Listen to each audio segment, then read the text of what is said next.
E uma notícia interessante vem à tona, não só porque contém em si mesma uma questão interessante a ser discutida, mas também porque fala a respeito do questionável número do PIB chinês.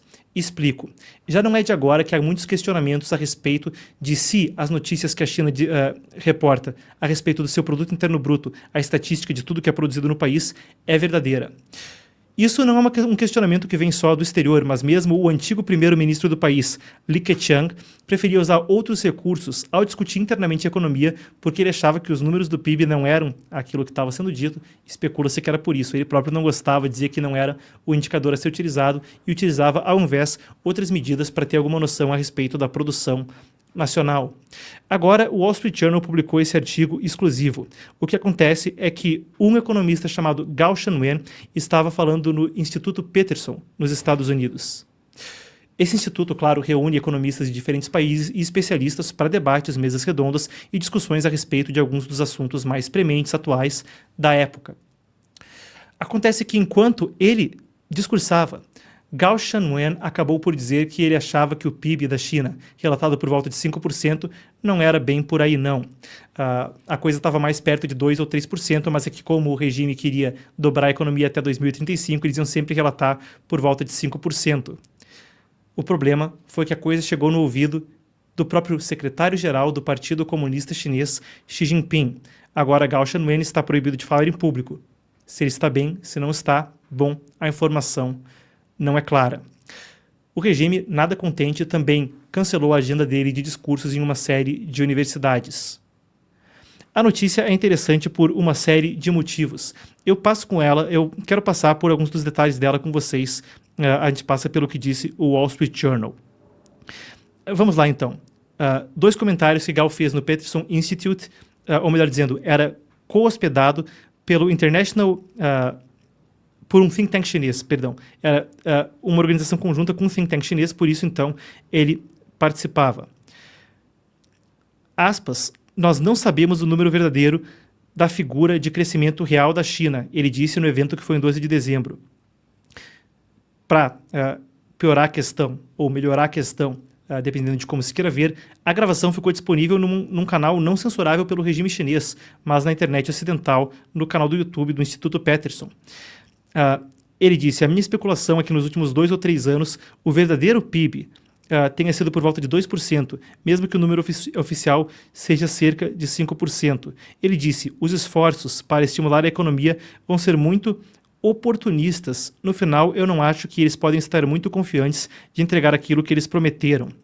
A coisa vem num momento particularmente sensível para o regime chinês, conforme Donald Trump fala ainda sobre a possibilidade de tarifas, impostos sobre os produtos que são importados da China para os Estados Unidos, e em um momento também onde a China busca se recuperar no setor imobiliário, setor da construção. Afinal, o calote da Evergrande não foi um evento pequeno e outras construtoras também tiveram problemas de inadimplência. Essas bolhas que estouram na China também são de preocupação para o regime chinês. Afinal, com a ameaça constante de uma eventual invasão de Taiwan, a economia tem que estar preparada para suportar o tipo de sanção e o tipo de custo que vem com uma ação militar dessa magnitude. Fazer com que o exterior pense que a comunicação não está desse jeito, tão alinhada, ou de que a economia não vai tão bem, é certamente uma linha vermelha para um país que articula algo do tipo. Vale dizer que não é a primeira vez que isso acontece em tempos recentes com os economistas chineses. A apuração do Wall Street Journal segue com o seguinte. Zhu Hangpan, no último ano, um economista sênior de um dos principais think tanks da China, foi colocado em investigação, preso e removido do cargo depois que ele fez alegações em um grupo de chat privado, onde havia críticas à administração de Xi Jinping da economia. Isso incluía referências à moralidade do próprio líder, segundo a apuração do Wall Street Journal. Também foram alvejados banqueiros, magnatas e professores universitários que questionaram os números das estatísticas oficiais ou que não estivessem com a comunicação de acordo com aquilo que a imagem pretendida pelo alto escalão do partido queria projetar. Mas há uma nuance interessante. Essa campanha teria se acelerado após essa censura ou esse tolimento de Gao Shanwen, o economista que a gente discutia na palestra do Instituto Peterson. Vejam só, a Associação de Valores Mobiliários da China, que é uma das entidades que vigia o mercado e que é uma das reguladoras do mercado financeiro chinês, disse no último mês que era necessário garantir que os economistas e os analistas tivessem um, aspas, papel positivo ao interpretar as políticas governamentais e aumentar a confiança de investidores. Detalhe, aqueles que estivessem fora do compliance disso, quem ofendesse essa política, quem fizesse ofensas contra ela, poderia ser demitido do posto. Demitido do posto à força, então.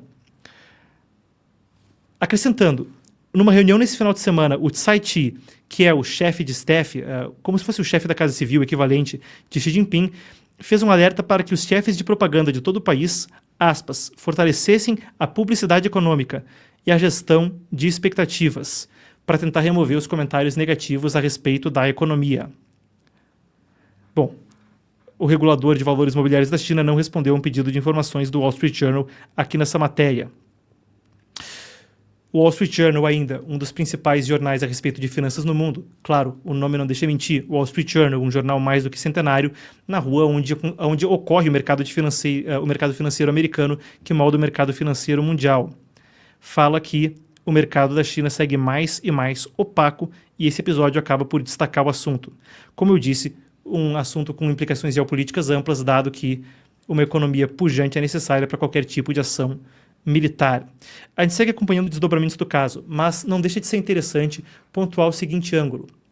Se ontem a gente cobria a mudança na regulação da empresa Meta, do grupo Meta, que, claro, detém Instagram, WhatsApp, Facebook, hoje a gente vê algo que tem alguma relação. Explico esse ângulo. Ontem a gente falava que o Joel Kaplan, que agora é um dos principais executivos da Meta, foi promovido recentemente a chefe de assuntos globais e muita gente fala que tem a ver com a posse de Donald Trump. Afinal de contas, Joel Kaplan é um dos executivos da Meta que mais tem trânsito com o Partido Republicano. Ele falou algo muito interessante. Ele falava na Fox News a respeito da mudança de regulação da Meta e ele dizia que ele não queria que a plataforma barrasse conteúdo que poderia ser discutido, por exemplo, no plenário da Câmara dos Representantes dos Estados Unidos ou na televisão. Afinal, como ficaria a situação? O negócio pode ser discutido no debate político, público, televisivo, mas não pode nas plataformas sociais? Correria o risco de que as plataformas se tornassem irrelevantes.